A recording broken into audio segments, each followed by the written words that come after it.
नमस्कार साथियों, श्री हरिनारायण गोधाम की इस पावन धरा पर हम आपका पुनः स्वागत करते हैं। ऋषियों व पूर्वजों द्वारा दिए गए हमारे पारंपरिक वह प्रकृति के सुंदर ज्ञान को छोड़कर आज जो हम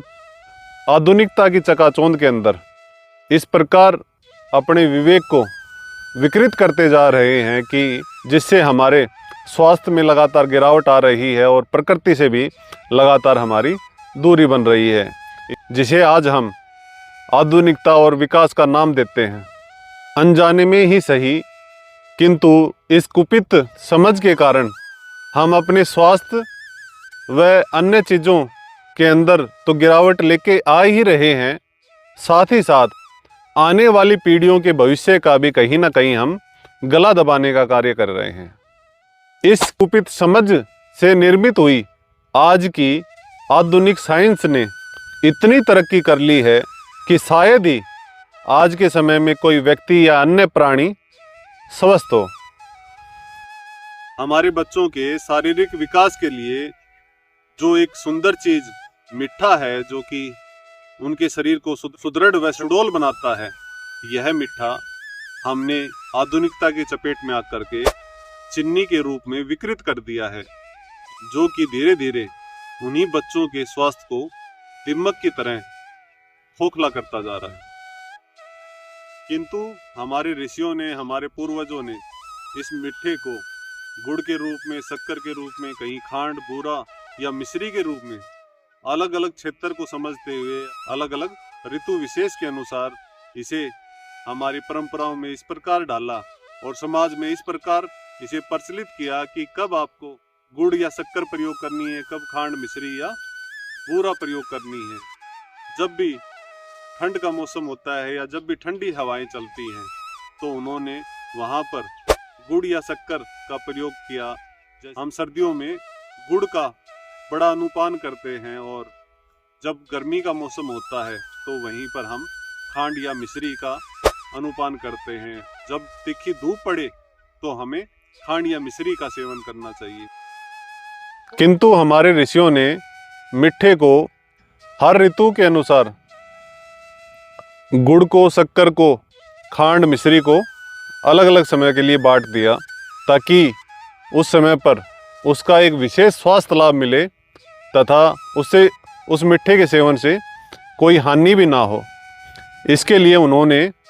जैसे ही दीपावली का मौसम आता है उसके बाद में दूध के बनी हुई मिठाइयों के सेवन को प्रारंभ करवाया, जो दीपावली के समय पर हम प्रारंभ करते भी हैं। साथ ही साथ हम गुड़ व शक्कर का भी प्रयोग इस समय पर प्रचलन में लेकर के आते हैं, जो कि आयुर्वेद के अनुसार विशेष लाभकारी है। होली के बाद उस समय पर हमारे लिए खांड व बूरा से बना हुआ मीठा विशेष लाभकारी हो जाता है। जब हम होली के बाद ग्रीष्म ऋतु में चलते हैं तो यहाँ पर हम उन मिठाइयों का निर्धारण करते हैं जो खांड व बूरा से बनी हुई हों। उसके पश्चात जब हम वर्षा काल में आते हैं, जहाँ तीखी धूप गिरनी कम हो जाती है और फिर से कुछ ठंडी हवाएं चलती हैं, तो फिर से इन मिठाइयों के अंदर हम गुड़ का प्रयोग करना प्रारंभ कर देते हैं। और फिर जब वर्षा काल के बाद भादर और अश्विन माह आता है, जहाँ पर हमें पित्त को शांत करना होता है, तो वहाँ पर खांड, बूरा के साथ साथ विशेष सौम्य मिश्री भी विशेष गुणकारी हो जाती है, जिससे कि हमें स्वास्थ्य में अलग अलग समय पर अलग अलग रूप में यही मीठा औषधि बन करके लाभ पहुंचाता है। इसी ज्ञान को हमारे पूर्वज भली भांति समझते थे और उन्होंने जब भी सर्दियों के कोई कार्यक्रम रहे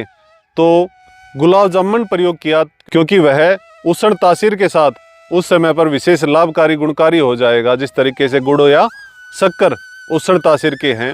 और जब उन्होंने गर्मियों के अंदर गुलाब जामुन से हट करके उन्होंने रसगुल्ले को निर्धारित किया, जो कि खांड के सौम्य गुण को लेकर के उस समय पर विशेष गुणकारी हो जाता है। हर प्रकार के भोजन, मिठाई, पहनावे के अंदर हमारे ऋषियों को, हमारे पूर्वजों को बड़ा गहनता से ज्ञान था। उन्होंने हर चीज़ को इतने सुंदर तरीके से हमारी परंपराओं में ढाला कि व्यक्ति कभी रोगी ही ना हो, इतने सुंदर ज्ञान उन्होंने हमें इस प्रकार सुंदर तरीके से परोस के दिया, इसके लिए बार बार उन ऋषियों के प्रति हमारे मन में कृतज्ञता का भाव उमड़ता है कि उन्होंने क्या कुछ नहीं दिया हमें। इस सुंदर ज्ञान को यदि हम समझ करके और इसे दोबारा से समाज में स्थापित कर पाए तो वो दिन दूर नहीं कि यह समाज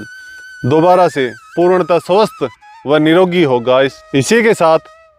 हम आज के इस वीडियो को यहीं विराम देते हैं। जय हिंद, जय भारत।